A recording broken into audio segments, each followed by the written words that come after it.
So you got yourself a caulking gun and you wonder, what's this little doohickey here for?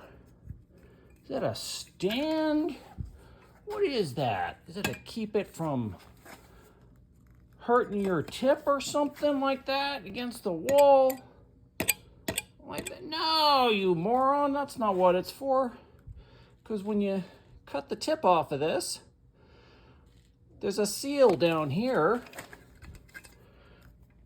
Down here, there's a seal. When you cut the tip off here with your scissors or knife, you can poke it through there and puncture that seal a couple times so you can get it to flow. That's what that's for.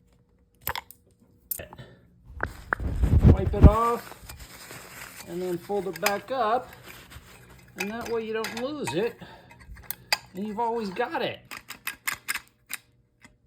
See? Now it'll flow.